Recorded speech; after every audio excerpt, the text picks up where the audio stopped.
దేవునికి మహిమ కలుగును గాక. మీ అందరికి కూడా నా హృదయపూర్వక వందనాలండి. చూడండి, యెషయా గ్రంథము 38వ అధ్యాయంలో మరి దేవుడు ఏం మాట్లాడుచున్నాడో ఒకసారి చదివి వినిపించండి. ఆ దినములలో హిజ్కియాకు మరణకరమైన రోగము కలగగా చాలండి.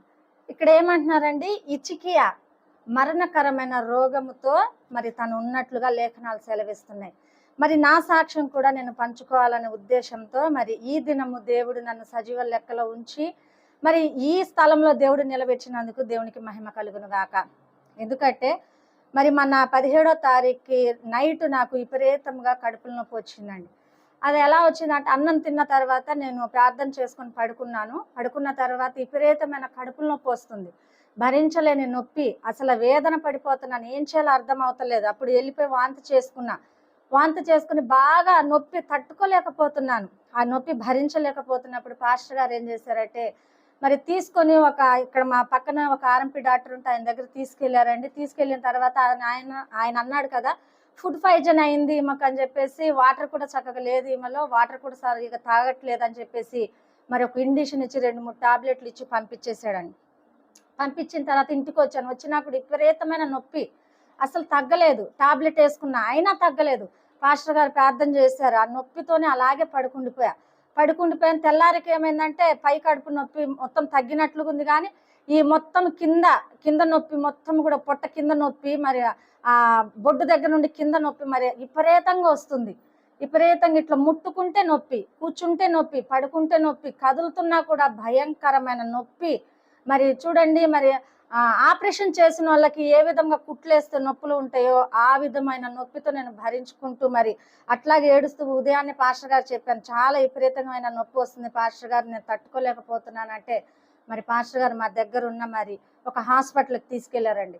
హాస్పిటల్కి తీసుకెళ్ళినప్పుడు మరి ఆమె చెక్ చేసి అన్నది కదా, ఈమెకు రక్త పరీక్షలు రాయాలి, కిడ్నీ పరీక్షను లివర్ పరీక్ష రాయాలని చెప్పినప్పుడు సరేనని చెప్పేసి మరి అక్కడ బ్లడ్ ఇచ్చేసి వచ్చాము. వచ్చిన తర్వాత మళ్ళీ ఏం చేసామంటే 18వ తారీఖు ఉదయాన్నే మరి బ్లడ్ రిపోర్ట్ కోసం వెళ్ళాలి కదా. వెళ్ళినప్పుడు మరి పాస్టర్ గారు తీసుకెళ్లారు. అసలు బ్లడ్ లో ఏం ఉంటుందో, మరి ఏదైనా ఇన్ఫెక్షన్ ఏదైనా ఉందేమో మరి వెళ్దామని చెప్పేసి తీసుకుని వెళ్ళారు. ఉదయాన్నే తీసుకెళ్లేపాటికి నైట్ చూసిన డాక్టర్ అమ్మ లేదండి అక్కడ. ఉదయం ఇంకొక డాక్టర్ అమ్మ గారు వచ్చారు. వచ్చినప్పుడు ఆమె ఈ పొట్టంతా పట్టుకొని ఒత్తుతుంటే భరించుకోలేకపోతున్నాను. ఇట్లా పొట్ట మీద చేయబెడితే మన బాల్ ఎట్లయితే మనం ఒత్తితే లోపలికి మళ్ళీ బయటికి ప్రెస్ అవుతుందో ఆ విధంగా మరి నా పొట్ట అయిపోతున్నప్పుడు ఆమె అన్నది కదా, మరి బ్లడ్ రిపోర్ట్లు చూసి ఆ కిడ్నీలు కూడా, తర్వాత లివర్ అంతా బాగానే ఉంది, ఈమెకు స్కానింగ్ రిపోర్ట్ రాస్తున్నానని చెప్పిందండి. చెప్పినప్పుడు మరి ఆ 18వ తారీఖు మరి అక్కడ స్కానింగ్ లేవు, దిల్సుఖ్ నగర్ వెళ్ళమని చెప్పింది. దిల్సుఖ్ నగర్ వెళ్ళమంటే మరి నేను పాస్టర్ గారు మరి ఆ ఉదయం అంతా కూడా దిల్సుఖ్ నగర్ వెళ్ళి మరి అక్కడ స్కానింగ్ తీయటానికి మరి డాక్టర్ అక్కడ పడుకోబెట్టింది. తట్టుకోలేకపోతున్నాను ఆ నొప్పి.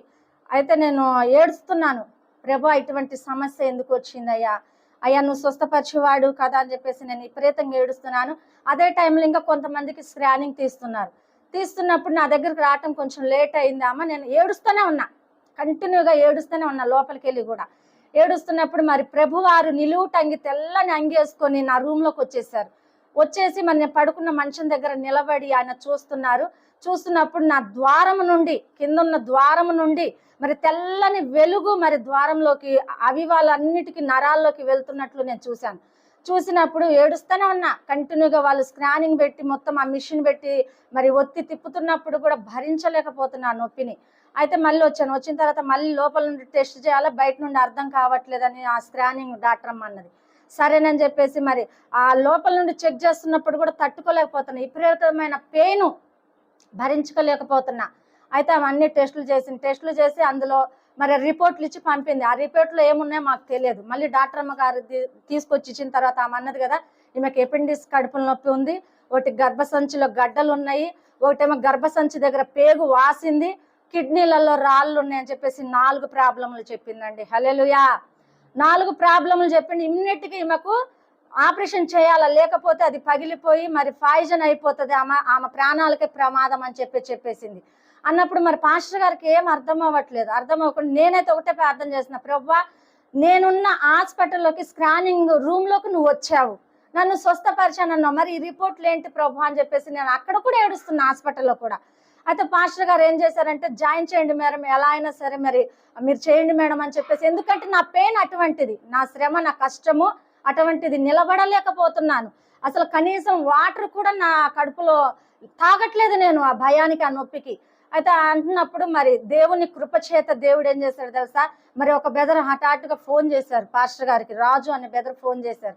ఫోన్ చేసేసి తర్వాత తీసుకొచ్చేసి మళ్ళీ స్కానింగ్లు చూడండి, దేవుని కృపతో మరి వేరే హాస్పిటల్కి తీసుకెళ్లాలని చెప్పేసి ఎక్కడెక్కడో తిరిగినప్పుడు కూడా అందరూ అంటున్నారు ఇక్కడ స్పెషలిస్టులు లేరు, మరి ఇప్పుడు ఈమె కాదు, శుక్రవారం రాండి అని చెప్తున్నారు. చెప్తున్నప్పుడు మరి వేరే హాస్పిటల్కి తీసుకెళ్ళినప్పుడు రోజు మొత్తంను కూడా స్కానింగ్లకి తిరిగామండి మేము. రోజు ఆ నొప్పితోనే, భరించలేని నొప్పితోనే ఒక ఆటో లేకుండా బండి మీద మాత్రమే తిరుక్కుంటూ రోజు మొత్తం బ్లడ్ టెస్ట్లు, స్కానింగ్ రిపోర్ట్లు అన్నీ కూడా తిరిగాము. ఆ డాక్టర్ మన సిటీ స్కానింగ్ చేయాలి, ఆ స్కానింగ్లో ఏమన్నా తెలుస్తుందేమో, ఇన్ని ప్రాబ్లాలు ఉన్నాయి మాకు అని చెప్పారు. సిటీ స్కానింగ్ అన్ని తెచ్చిన తర్వాత కూడా వారికి కూడా అర్థం కాక మరి ఆ నొప్పితో నేను ఉన్నప్పుడు మరి ఐసీలో తీసుకెళ్లారండి నన్ను. దేవునికి స్తోత్రం, హల్లెలూయా. ఐసీలో మరి తీసుకెళ్లి పడుకోబెట్టే ట్రీట్మెంట్ అయితే ఇస్తలేదు, ఆ నొప్పితో ఉన్నాను. మరి పాస్టర్ గారు మరి బయట ఉన్నప్పుడు పాస్టర్ గారి చేత ఏం చేశారంటే సంతకాలు పెట్టించుకున్నారు. పాస్టర్ గారి చేత సంతకాలు పెట్టించుకున్నారు. మా బంధువులు, మరి శ్రేయభిలాషులు, మా అక్క చెల్లెలు, మరి పాస్టర్స్ అందరు కూడా వచ్చి ప్రార్థన చేస్తున్నారు. అయితే లోపల నాకైతే ట్రీట్మెంట్ జరగనప్పుడు ఏం చేశారంటే మరి ఆమెకు మేము ఎటువంటి ఆపరేషన్ చేయాలి, ఏ టాబ్లెట్స్ ఇస్తే ఆమె ప్రాబ్లం తగ్గుతుంది అని చెప్పేసి డాక్టర్లే పాస్టర్ గారు చెప్పారంటండి. దేవునికి స్తోత్రం. చూడండి, ఆమెకు 4 ప్రాబ్లాలు ఉన్నాయి. ఆ ప్రాబ్లం, ఏ ప్రాబ్లానికి మేము ఆపరేషన్ చేయాలి, దేనికి మేము మెడిసిన్ ఇవ్వాలని చెప్పేసి అంటున్నారట. అయితే ఆ రాత్రి పాస్టర్ గారు కానీ ఎవ్వరూ నాతో చెప్పలేదు ఇట్లా అని. చెప్పినప్పుడు నేను భయపడి ఏడుస్తూనే ఉన్నా, కనీసం ట్రీట్మెంట్ స్టార్ట్ చేయట్లేదు. కాసేపు ఉన్న తర్వాత మళ్ళీ వచ్చేసి సిలిండర్ పెట్టేశారు. ఆ సిలిండర్ పెట్టినా కూడా భరించలేని నొప్పి. డాక్టర్లు వస్తున్నారు, మరి నొక్కుతున్నారు, చూస్తున్నారు, వెళ్ళిపోతున్నారు, కానీ ఎవరేం చెప్పనప్పుడు తర్వాత మా పెద్దక్క వచ్చి అన్నది కదా, గర్భసంచి తీసేస్తారంట అన్నప్పుడు ప్రార్థన చేసుకున్నా. ఏమని ప్రార్థన చేశాను తెలుసా, ప్రభువా నా పొట్టంతా కోసినా కూడా, నా శరీరం అంతా కోసినా కూడా, నా శరీరం అంతా ముక్కలు చేసినప్పటికీ కూడా నీవే నా దేవుడవి, నువ్వే నమ్మదగిన వాడివి, నిన్ను తప్ప నేను ఎవరిని ఆరాధించనయ్యా, నేను ప్రార్థన మాననయ్యా అని చెప్పేసి తీర్మానం చేసి ప్రార్థన చేస్తూ ఉండి, ఆ విధమైన ప్రార్థన ఎవరైనా చేయగలరా?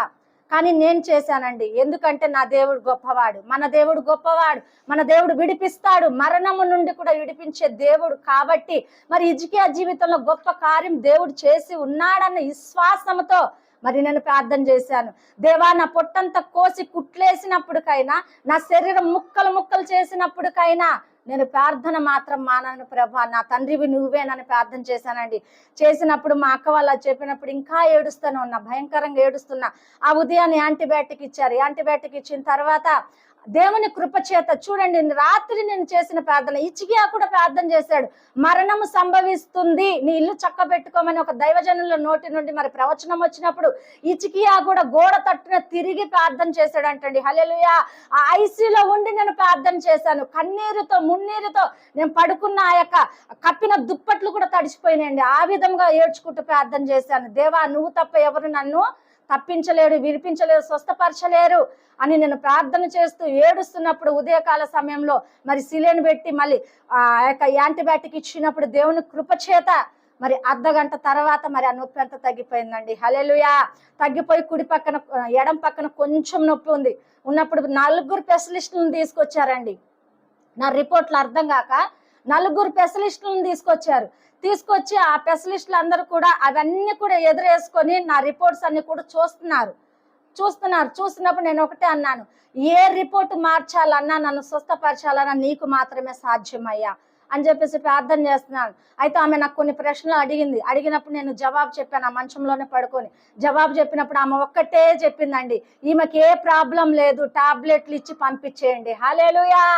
చూడండి, టాబ్లెట్లు ఇచ్చి పంపించండి అని చెప్పేసి దేవుడు మరి ఆమె నోటి నుండి పలికించాడు. గొప్ప కార్యములు, ఆశ్చర్య కార్యములు, మహత్కార్యములు దేవుడు చేస్తాడు. అదే 38వ అధ్యాయం 6వ వచనంలో కూడా ఒక మాట ఉంది, చూద్దాం. చాలండి. ఏమంటున్నాడు హిజ్కియాకి? ఇంకా 15 సంవత్సరాలు నీకు ఆయుష్ నేను ఇచ్చేదను అని చెప్పారండి. ఎవరు చెప్పారు? సృష్టికర్త అయిన దేవుడు చెప్పాడు. ఒకవేళ నువ్వు వ్యాధుల్లో బాధల్లో కష్టపడుతున్నావా, నీ డబ్బులంతా తీసుకోబోయి మరి ఆ యొక్క హాస్పిటల్లో పోస్తూ నీకు స్వస్థత రాక బలహీనతగా బాధపడుతున్నావా, అయితే దేవాతి దేవుడు అంటున్నాడు, నా వద్దకు రాండి, నేను కార్యం చేసేవాడిని, స్వస్థపరిచేవాడిని అని చెప్తున్నాడండి. చూడండి, మరి నాన్ను ఈ దినము దేవుడు సజీవుల లెక్కలో ఉంచి మహిమకరంగా ఆశ్చర్యకరముగా దేవుడు మరి తీసుకొచ్చున్నాడు. మరి ఆ ఐసీలో నుండి మరి 19వ తారీఖు మరి నన్ను సాయంత్రం పూట జనరల్ వార్డుకు పంపించేశారండి. హల్లెలూయా. చూడండి ఎంత సీరియస్ గా ఉన్న దాన్ని 24 గంటలు మరి ఐసీలో పెట్టిన నన్ను మరి ఏ ఆపరేషన్ పడక దేవుడు ఏం చేశాడు తెలుసా, జనరల్ వార్డుకి మరి నన్ను పంపించేశారు. పంపించేసిన తర్వాత మళ్ళీ 2 స్పెషలిస్టులు వచ్చి అన్నారు, ఎట్లా ఉందమ్మా అంటే, చాలా బాగుంది మేడం, ఇప్పుడు బాగుంది, నాకు నొప్పి లేదన్నప్పుడు ఆమె అన్నది కదా, ఈరోజు వెళ్ళిపోవచ్చు ఇంటికి. హల్లెలూయా. ఈరోజు వెళ్ళిపోవచ్చు. అక్కడ కూడా జనరల్ వార్డులో కూడా కూర్చొని ప్రార్థన చేశానండి. ఆదివారం నీ మందిరంలో నేను కనపడాలా ప్రభువా, ఆదివారము నీ మందిరంలో నేను కనపడాలి అని చెప్పేసి ప్రార్థన చేశాను. చూడండి, ఏదన్నా బలహీనత వస్తే ఆదివారాలు కూడా మనం మానివేసి ఆ బలహీనత కోసం పరిగెత్తుతాము. కానీ నేనేమని ప్రార్థన చేశాను తెలుసా, ఆదివారం నీ మందిరంలో నేను కనపడాలి ప్రభువా, దివారాత్రములు యెహోవా మందిరంలో నివసించువారు అని మరి దావీదు అన్నట్లుగా నేనేం చేశాను తెలుసా, ఆదివారం నీ మందిరంలో కనపడాల ప్రభు అని ప్రార్థన చేశాను. మరి శుక్రవారం సాయంత్రం నన్ను డిశ్చార్జ్ చేశారండి. హల్లెలూయా. చూడండి ఎంత గొప్ప కార్యం దేవుడు చేశాడు. ప్రతి ఒక్కరి జీవితంలో దేవుడు చేస్తాడు. మొట్టమొదటిగా నీవు నేనైనాను నమ్మాలి. నమ్మి ఆయనను విశ్వసించి ప్రార్థన చేస్తే నీ ప్రార్థన మరణ పాయంలో నువ్వు ఉన్నప్పుడు కూడా విడిపిస్తుందని చెప్పేసి దేవుడు చెప్తున్నాడండి. నువ్వు ఎటువంటి ప్రార్థన చేస్తున్నావు అన్నది ఒకసారి గమనించుకోవాలా. నీకు కష్టం వచ్చింది, శ్రమ వచ్చింది, వ్యాధి వచ్చింది అని దేవునికి దూరం అయిపోతే నీ కష్టార్జితం అంతా వ్యర్థమైపోతుందండి. దేవునికి ఎటువంటి సమస్య అయినా అప్పచెప్పి నువ్వు ప్రార్థన చేస్తే దేవుడు నిన్ను వ్యర్థపరచడు, దేవుడు మహిమపరుస్తాడు, దేవుడు స్వస్థపరుస్తాడు. నా జీవితంలో చేసిన దేవుడు మీ అందరి జీవితంలో కూడా చేస్తాడు. మొట్టమొదటిగా మీరు ఏం చేయాలి తెలుసా, దేవునికి యందు విశ్వాసించి ప్రార్థన చేసినప్పుడు దేవుడు అద్భుతాలు చేస్తాడు. ఈ సాక్ష్యం దేవుడు దీవించి ఆశీర్వదించును గాక. ఆమేన్.